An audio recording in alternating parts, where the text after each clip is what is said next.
morning guys, for today's video is magpapagupit tayo ngayon, no. Papakita ko sa inyo kung magkano nga ba yung magpapagupit dito sa bansang Japan, no? Hindi naman pare-pares yung presyo dito guys. Kaya dito ako nagpapagupit kasi medyo mura dito. Kaya tumakay pa tayo ng train para dumayo magpagupit. At ayan, kung hindi nyo alam yung gupit nyo guys, is meron naman sila mga brochure na pwede nyong tingnan, no. Ipakita nyo lang sa kanila yung sa magagupit kung ano yung gusto nyong gupit, no. Japanese haircut nga lang siya guys, pero okay naman yan para magbuka naman tayong Japanese kahit konti. At nagpagupit na nga yung kasama natin, nauna na siya dahil siguro pagkatapos noon at ako naman yung kasunod.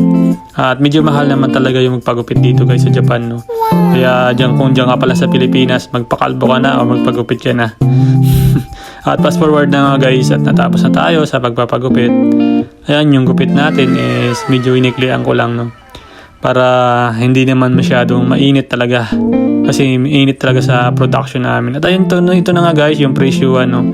Ang binayad ko is 1,760 yen. Kung convert natin sa peso, nasa 650 pesos, no. Wow! Ganun kalaki yung magpapagupit dito guys. Sobrang mahal naman talaga.